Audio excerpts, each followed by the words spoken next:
leadership you bring to the team.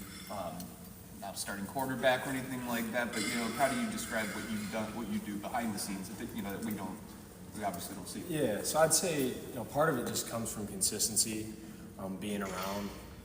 We got Mav, we got guys like Mav, Cal, myself, who have been around, familiar with a few different regimes through here. I've seen a lot here, and just sort of continue to show up. So I'd say that's what I try to bring is just good, bad, or indifferent, no matter how we're doing, how the day's going, whatever, where we're at in the season. There's been a lot of ups and downs and whatnot coming this way, and now we're getting some ups. Just no matter what's going on, just showing up, being the same person, same face. If you're new, I want to reach out to you, make sure you're comfortable here, you feel welcome here, feel like you're getting your feet under you and whatnot, and just being that sort of just old timer presence that's seen a lot and can share a word with you if you need it and whatnot. So How much are you talking to Coach Smith about his path as a walk-on to doing what he did? Can you kind of maybe compare that to what you've done over the course of your career? Yeah. So having a guy like him in that role, being the head man and sort of, he was the perfect example of that, just sort of underdog, walk on. He did great things out there, taking them to the Fiesta Bowl and stuff, being very successful as a quarterback. And so that's and there's plenty of stories here with that, with guys like Blair White, Kenny Willikis, and Jack Conklin and them. And so, as a walk-on myself, you always look up to those stories, and having one of those stories as your head coach has been pretty cool. And I've talked to him here and there just about, adding value wherever you can, on and off the field, just being what you can be for the team, regardless of what your role is necessarily. When did you go on scholarship? I'm not. You're still not, you've been the whole time? Yeah, just grinding it out. That's pretty impressive. So why stick with it? Because, with all the change and turnover, you could just say, I don't want, why stick with it? Yeah, I honestly love this place. I love the people in the building, from down in academics to the nutrition to the training and the strength staff. I love this place. I love the people here. I love my teammates, and just always want to be there for them. I'm never gonna ask for too much. All I can do is show up and work and get rewarded when you get rewarded. But I'm not necessarily in it for anything but what I can give to the team, just here and there. What are some of the biggest philosophy changes you've noticed from this year compared to last year? I'd say I tell people this story. Very first team meeting. I want to say some of the first words that Coach Smith said were, the more connected we are, the more committed we'll become. And it's impressive how far we've been able to come towards that goal with how many new faces we've got. It's college football in 2024. You guys know, we got 60-something new guys since January and whatnot. But we've really just doubled down and really gotten to work on that part of it, on and off the field, being on the same page, but also just getting closer as a group, getting to know each other, getting to know each other's stories, and that goes from the coaches all the way down to every player. Just being more connected, and then when you get in those situations in the game where it's the fourth quarter, there's ups and downs, football's a long game, you just keep responding and showing up because we're doing it for the green and white, but we're doing it for each other, and that's sort of, I think, where that shows up on the field. If someone were to ask you to contribute to a book about life lessons, when you talk about the evolution you have, what kind of input would you be able to give to something like that, considering what you've gone through? Book about just keep showing up. It is what it is at the end of the day. Things are going to happen that you really can't control, and just keep showing up. Find work. Just add value where you can, and just take some strain off the people around you. I'd heard that message at one point that stuck with me. What does that look like though, showing up? What does that look like? Because people talk about that a lot. Right. What does that look like for you every day when you're kind of unsure and all that? And I can appreciate what you're saying about that. Yeah. I'm trying to think of how to word it. Just coming in the building every day, and just leaning on the people around you. Just feeding off the energy of the people around you, being there for each other. Even in the good times, the bad times, just being able to, like I said earlier, just sort of have that consistency of, no matter what's going on, I'm gonna show up and try and be the same at Sam Edwards that I was yesterday. And just be a consistent force. I feel like in the end, consistency wins. Right. I think it was last year, Hank goes in the portal, and then you end up splitting long snapping duties. Having seen what happened the year before and how, what can go wrong, the high pressure situation, what was that like when I think it was the Iowa game, right? Yeah. That was a pretty crazy deal. I'd kind of been messing around in camp before like an evening walkthrough or something. I'd called the special teams coordinator. I was like, hey, just so you know, like I have this in the bag if we ever need it. I'd snapped in high school, sort of just self-taught. Did it to, have that just in case I ever did added value, whatnot. So when my number got called, I would always joke with them. I was like, hey, it can't be much different than riding a bike, right? Once you do it, you never lose it. So I just sort of took a super relaxed approach and got my reps in practice, got comfortable with it, and that specialist group makes it real easy. All the confidence in the world in those guys, Eckley holding it, and Mr. Kim kicking it. We know what he can do. So yeah, that whole group made it real easy to step into that role and just get reps in practice, get comfortable, get our timing down, and do what we could. Sam, with all the academic success you had, what does that say about Team Edwards? And do you get questions from other guys saying, how do you do this? How do you manage your time? And what do you tell them? Yeah, so very, very much a testament to just sort of how I was raised to, sort of do my best. I was never necessarily like, you better get all A's or else or anything like that. It was, you better do your best, and whatever that looks like, my parents kind of, you're like, we know what that looks like.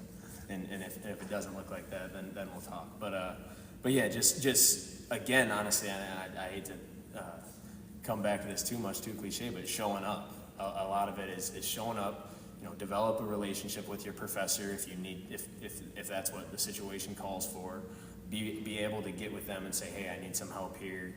I need to maybe get with you. I'm not understanding this. And I've obviously been fortunate. James Madison's a pretty small community, so I've been able to do that quite a bit. But yeah, for sure, guys. I hang out down in Mandy's office quite a bit, and guys come in and out of there, and so they'll want a word of advice every once in a while.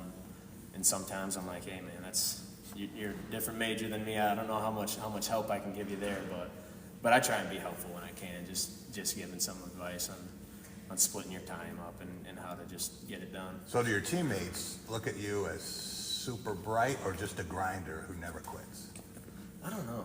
I'm not sure. Hopefully a little bit of both. I hope they see a little bit of brightness, but also I definitely want my work ethic to be something that people notice. Not necessarily that people praise one way or another. I don't really care about that, but something that people can look to and notice. So. What year is this for you? 5 or 6? 5. So in your 5 years, what roles have you had? Like, you played, it seemed like a lot of different units that you did your time here. Yeah. So 2020 was a weird year. Kind of just was a freshman getting to know how college football worked and whatnot. It was also the COVID year. And then 2021, heavy on the scout team linebacker, getting reps there. That was a great offense we had, so it was good to go against them every day in practice. Especially number 9 was something special. But he didn't get. It's tough to catch him. I'll say that he didn't get touched too often. But yeah, so that year and then 2022 coming in, really trying to expand that just anywhere I could, and coming out of camp, really it was looking like it was going to be a pretty similar year for me to 2021. We were pretty deep in a lot of spaces or spots. And just looking to find whatever work I could, stay available, and learn the scheme of the special teams as much as I could. So if they ever needed anybody, they at least knew I knew what I was doing. And that's sort of what happened halfway through that year. Some kickoff return depth sort of started to dwindle. Ended up getting thrown in there, and then from there just sort of expanded my role to some punt units, kickoff return, whatnot. And then I snapped that year in the Penn State game. That 151-yarder or whatever Jack Stone hit in the half. That was my first collegiate long snap. But then 2023, running the show on the protection a little bit on punt, kickoff return again, some stuff like that, and snapping obviously when Hank hit the portal. Just sort of defensively, just providing depth at a few different spots, trying to cross-train if they ever need a guy to step in, just trying to be the guy that knows what he's doing no matter what spot it is. So. When you look at the defense, what do you see as the biggest difference this year versus the last couple, I guess? Yes, I think Coach Rossi's done an awesome job. He's gotten us, playing, I think, as hard as we've ever played, on the same page as much as we've been. And that he talks about our how being effort on steroids, just running to the ball, erasing some of those small mistakes that might happen when we're not on the same page, but also just really emphasizing our communication, our technique, and how we're doing things there. And so, I'd just say we seem to be clicking a little better.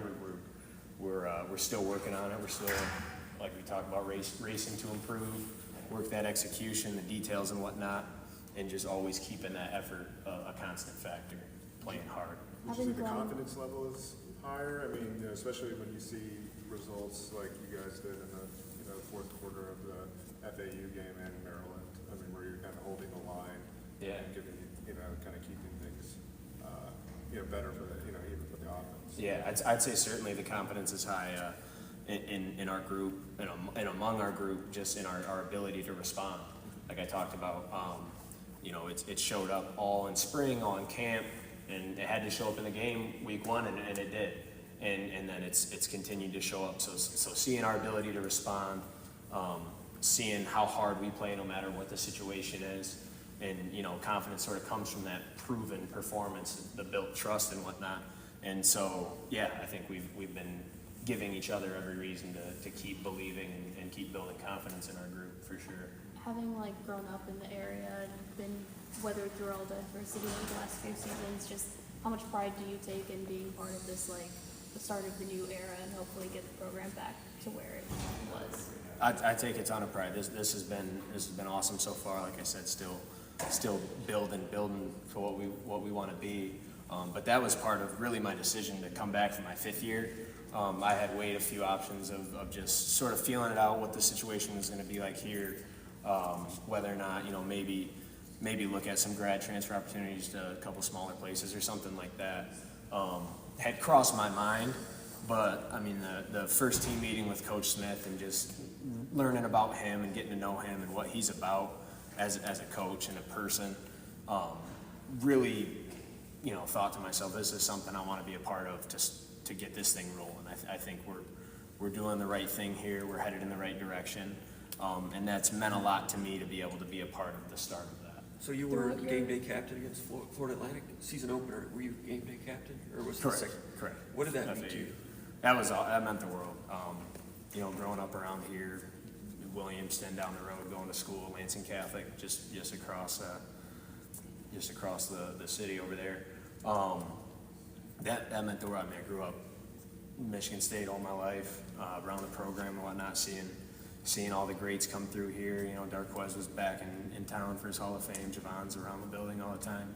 Seeing those guys and then being able to, being told that I'm seen as a leader on the team just was awesome. Because, you don't always get you get a feel. I sort of feel like the respect and the leadership voice that I have, but then just having something sort of tangible was just an awesome honor to walk out there for that coin toss in Spartan Stadium. Throughout this journey, have you ever thought about hanging up the cleats? Or I know you said maybe before this season you were thinking about transferring out before you got the team meeting, but any time before that did you think about?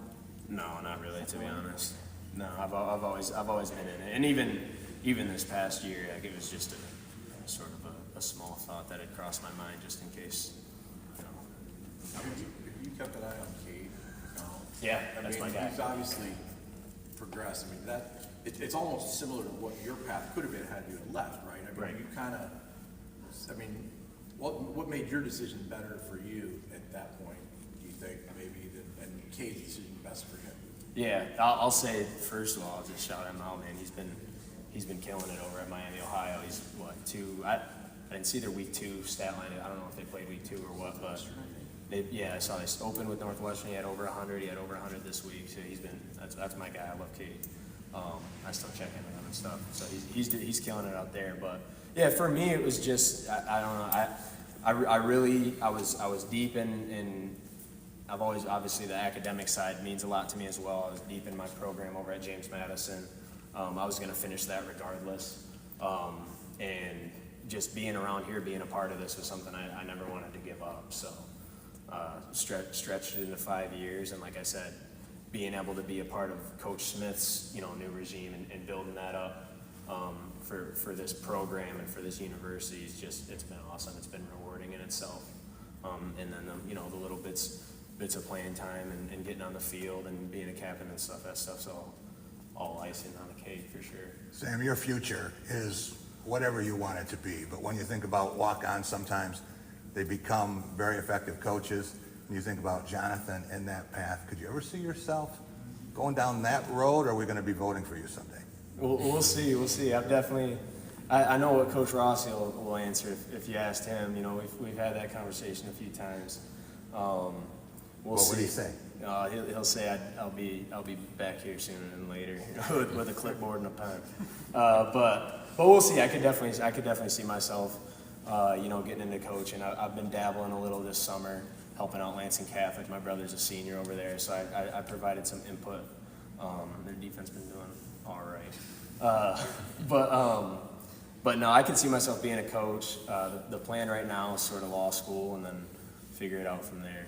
So you might also be voting for me one day. We'll see. Thanks. Thank you guys.